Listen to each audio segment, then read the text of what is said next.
नमस्कार, स्वागत है आपका। दिल्ली 24 देख रहे हैं आप और मैं हूं आपके साथ लता। ऑपरेशन सिंदूर के बाद जिस राष्ट्र को ऑपरेशन दोस्त की कद्र करते हुए पाकिस्तान नहीं बल्कि भारत के समर्थन में खड़ा होना चाहिए था, अब सोचिए कि ऑपरेशन दोस्त को भुलाकर किस तरीके से एक राष्ट्र जो पाकिस्तान को खुला समर्थन कर रहा है, हालांकि बार बार उसे मुंह की खानी जरूर पड़ रही है, लेकिन फिर भी ये समझना यहाँ पर बहुत ज्यादा जरूरी हो जाता है कि आखिर जिस राष्ट्र का मैं जिक्र कर रही हूँ वो राष्ट्र कैसे जो है आगे बढ़ा, भारत ने उस राष्ट्र को कब कब मदद दी और आखिर क्या बड़ा कारण है कि उस राष्ट्र को आज जो है भारत के साथ की जरूरत नहीं है। हालांकि किस राष्ट्र का मैं जिक्र कर रही हूँ ये आपको जानकारी होगी, क्योंकि इन दिनों बॉयकॉट तुर्की का जिक्र बार बार हो रहा है। जी हाँ, और मैं तुर्की की बात कर रही हूँ, क्योंकि जिस तरीके से ऑपरेशन सिंदूर के एक्शन के बाद जो पाकिस्तान जो कि आतंकवाद को पालने का काम करता है, फलने फूलने फुलाने का काम करता है, आप सोचिए कि तुर्की कैसे उस पाकिस्तान को सैन्य हथियारों की मदद करता हुआ दिखा। ड्रोन्स उसने दिए पाकिस्तान को ताकि वो भारत के खिलाफ हमले कर पाए, लेकिन तुर्की खुद ये भूल गया जब 2023 में सदी का सबसे बड़ा भूकंप तुर्की में आया था। उस दौरान सबसे मदद के लिए किस राष्ट्र ने बढ़ाए थे ये तुर्की भूल गया, और वो ये भी ऑपरेशन भूल गया कि कैसे ऑपरेशन दोस्ती के तहत जो है तुर्की को भारत ने मदद की थी और सबसे पहले भारत का C-17 विमान जो है मदद के लिए तुर्की पहुंचा था। अब आप सोचिए ये वही तुर्की है जिसे भारत ने न सिर्फ एक बार सालों साल कितनी मदद की है ताकि उसका राष्ट्र मजबूत हो सके, उसे किसी तरह की अंतर्राष्ट्रीय मंच पर वैश्विक स्तर पर कोई दिक्कतें ना आए। तो आज की इस वीडियो में हम यही समझेंगे कि आखिर तुर्की को भारत ने किस किस रूप में कब कब मदद की है और अब आखिर ऐसा क्या हो गया कि तुर्की पाकिस्तान में जाकर बैठ गया है और पाकिस्तान को जो है ताकि वो ताकतों की मदद दे को बढ़ावा दे सके। हालांकि किस किस तरह के एक्शन जो हैं अब तुर्की को लेकर हो रही है इसकी बात की जानकारी आपको होगी। किस तरीके से जो है भारत में प्रमुख हवाई अड्डों पर ग्राउंड हैंडलिंग और कार्गो सेवाएं प्रदान करने वाली जो कंपनी तुर्की की मूल कंपनी है सेलेबी एविएशन, उसकी सुरक्षा को भारत ने रद्द कर दिया है। हालांकि इसको लेकर भी जो है तुर्की ने जो है भ्रामक खबर है ये कहकर जो है अपना बचाव करने की कोशिश की है, सफाइयां इसको लेकर पेश की है। लेकिन जिस तरीके से चाहे बात तुर्की की हो, चाहे बात तुर्की के जो मंसूबे इस वक्त दिखाई पड़ रहे हैं उसकी हो, भारत इसका भी मुंहतोड़ जवाब बार बार दे रहा है। ना सिर्फ भारत सरकार, ना सिर्फ भारत की सेना, बल्कि भारतीय नागरिक है वो भी यही बात इस समय कह रहे हैं कि राष्ट्र धर्म से पहले कोई व्यापार धर्म नहीं होगा और कोई भी जो है गद्दारी करने वाले का समर्थन भारतीय जो है वो नहीं करेंगे, जिसका जीता जागता उदाहरण पिछले कई दिनों से दिखाई पड़ रहा है। जिसमें चाहे सेब की बात हो, व्यापार में सेब लेने से, चाहे मार्बल की बात हो, तो चाहे JNU और जामिया मिलिया कॉलेज की बात हो, आप सोचे कि इन कॉलेजों ने भी जो MOU साइन हुए थे तुर्की से वो जो है रद्द कर दिए हैं, कैंसिल कर दिए हैं, आईना दिखाने के लिए तुर्की को उसकी हरकत का जवाब देने के लिए। अब सबसे पहले हम ये समझते हैं कि भारत ने जो तुर्की इस वक्त में एहसान फरामोश की भूमिका में दिखाई पड़ रहा है कि भारत ने कब कब दोस्त समझकर उसकी मदद की है।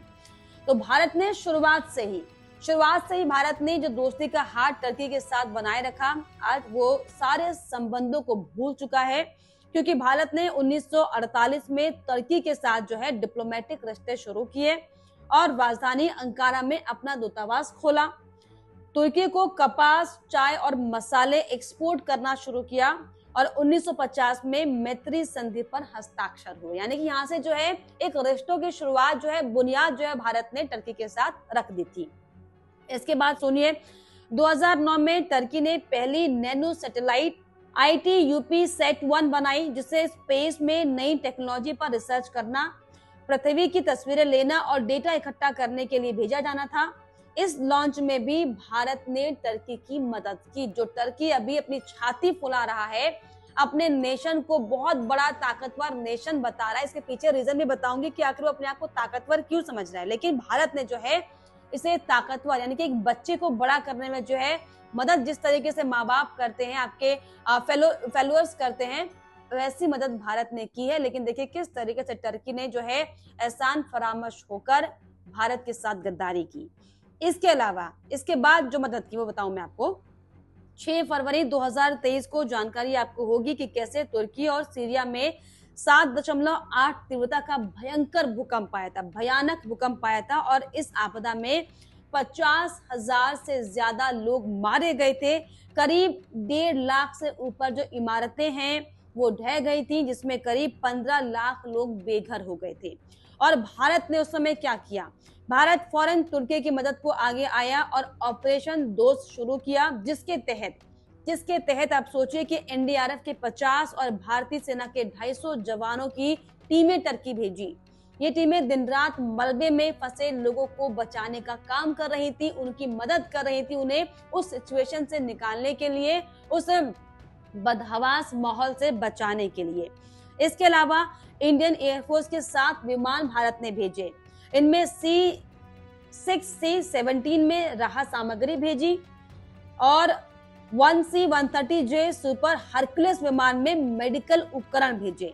भारत ने 140 टन से ज्यादा राहत सामग्रियां जो है टर्की को ट्रांसफर की थी, ताकि वो जो है उस मुश्किल समय में उसका इस्तेमाल कर सके।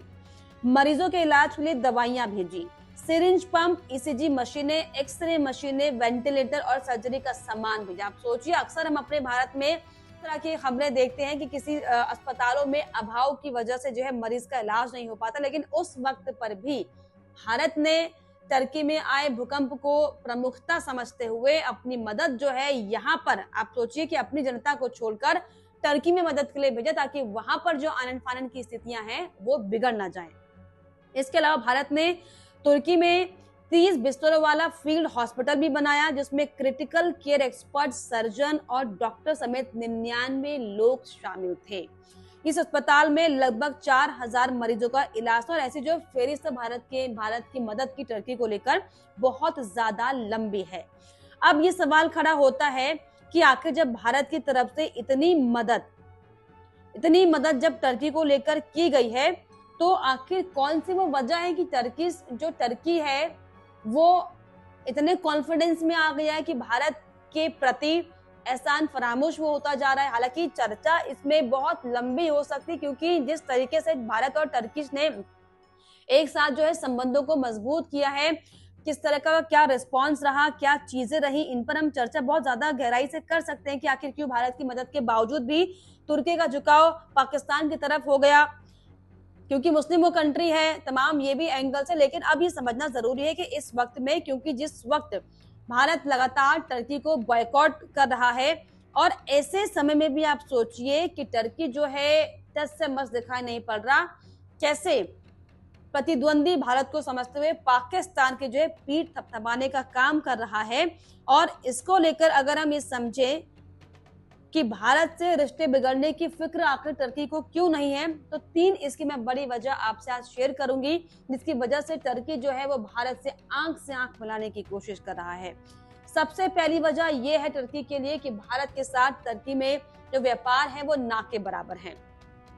वो ऐसे क्योंकि भारत अपने कुल निर्यात का सिर्फ 1.5% ही तुर्की से करता है। 2023-24 में जहां भारत ने तुर्की को $6.65 बिलियन यानी कि 56,000 करोड़ रुपए का निर्यात किया था, वो 2024-25 में घटकर $5.2 बिलियन यानी कि करीब 44,000 के करोड़ रुपए के आसपास पहुंच गया था। इसी की तरह भारत के कुल आयात में भी तुर्की की हिस्सेदारी सिर्फ 0.5% है। 23-24 में जहां भारत ने तुर्की से $3.78 बिलियन यानी करीब 32,000 करोड़ का आयात किया था, अप्रैल-फरवरी 2024-25 में भी ये घटकर $2.84 बिलियन यानी कि करीब 24,000 के करोड़ हो गया था। तो ये दरअसल बड़ी वजह है कि टर्की जो है भारत के साथ आंख मिलाने की कोशिश कर रहा है, क्योंकि व्यापार जो है टर्की के साथ वो ना के बराबर है। इसके अलावा क्या वो बड़ी वजह है कि टर्की अपनी छाती फुला रहा है और उसे ये भी अंतर्राष्ट्रीय मंच पर डर नहीं है कि अगर भारत के खिलाफ जाएगा और पाकिस्तान के लिए ताली बजाएगा तो आखिर अंतर्राष्ट्रीय मंच पर उसकी क्या बात होगी उसको लेकर? तो वो दरअसल इसीलिए क्योंकि तुर्की को चीन और रूस का सपोर्ट है। जी हाँ, तुर्की को भारत से रिश्ते बिगड़ने का डर इसलिए भी नहीं है क्योंकि उसके पास उसके रूस और चीन जैसे सुपर पावर से अच्छे संबंध हैं। तुर्की अपनी ऊर्जा जरूरतों के लिए रूस पर निर्भर है। 2023 में तुर्की ने रूस को 11 बिलियन डॉलर यानी कि करीब 94,000 करोड़ रुपए का निर्यात किया था और इसके पहले 2019 में तुर्की ने S-400 मिसाइल भी रूस से खरीदी, जिसके बाद उसे नेटो का विरोध भी हालांकि झेलना पड़ा था। लेकिन ये बड़ी वजह कि तुर्की जो है वो भारत से आंख मिला रहा है। तुर्की ने चीन के साथ भी अपने रिश्ते मजबूत किए हैं। चीन की इलेक्ट्रिक कार कंपनी BYD ने 2024 में तुर्की में अपनी फैक्ट्री लगाने के लिए 1 बिलियन डॉलर यानी कि करीब 8.5 हजार करोड़ का निवेश किया था। पिछले साल तुर्की ने चीन से व्यापार बढ़ाने के लिए 2000 चीजों की लिस्ट दी थी जो कि चीन उनसे आयात करता है। यानी कि चीन और रूस क्योंकि तुर्की के सपोर्ट में है, इसीलिए भी दरअसल तुर्की जो है थोड़ी सी हिम्मत दिखाने की कोशिश कर रहा है। इसके अलावा तीसरा जो बड़ा फैक्टर है वो ये कि भारत हिंदू बहुल जबकि तुर्की का फोकस इस्लामिक देश है। जी हाँ, तुर्की और पाकिस्तान के बीच अच्छे रिश्ते इसीलिए भी हैं क्योंकि दोनों ही इस्लामिक देश हैं। भारत एक धर्मनिरपेक्ष देश है लेकिन यहाँ पर हिंदू आबादी बहुयातन में रहती है। तुर्की इस्लामिक देशों को साथ जोड़ना चाहता है और उनसे अच्छे संबंध बना रहा है। भारत इस कैटेगरी में नहीं आता, इसीलिए उसे भारत के साथ रिश्तों की कोई परवाह नहीं है और बार बार मदद करने के बावजूद भी जो है वो भारत के खिलाफ आंख उठाकर देख रहा है। लेकिन इसका खामियाजा भी जो है वो तुर्की को भुगतना पड़ रहा है क्योंकि जिस तरीके से बॉयकॉट तुर्की का जो बॉयकॉट इंडिया में हो रहा है, ना सिर्फ इंडिया में जिस तरीके की जो है इंडिया के अंदर लोगों की भावनाएं दिखाई पड़ रही हैं, चाहे वो व्यापारी समाज से हो, चाहे वो बहुत बड़े बड़े कॉलेज हो जिनसे तुर्की का MOU साइन हुआ है। आप सोचिए, चाहे वो एविएशन फील्ड हो, किस तरीके से तुर्की का ना समर्थन सभी कर रहे हैं, लेकिन तुर्की इसके बावजूद भी बाज नहीं आ रहा। इसका जाहिर तौर पर ये कंफर्म समझा जाए कि इसका जो खामियाजा है वो तुर्की को भुगतना भी पड़ेगा आने वाले समय में, अगर अभी भी वक्त रहते तुर्की नहीं संभल जाता है। लेकिन इसको लेकर अब जिस तरीके से तुर्की की जो भाषा शैली दिखाई पड़ रही है, तुर्की का जो व्यवहार भारत के प्रति और पाकिस्तान के प्रति दिखाई पड़ रहा है, इसको लेकर क्या आपकी राय है हमें कमेंट बॉक्स में जरूर लिखिएगा।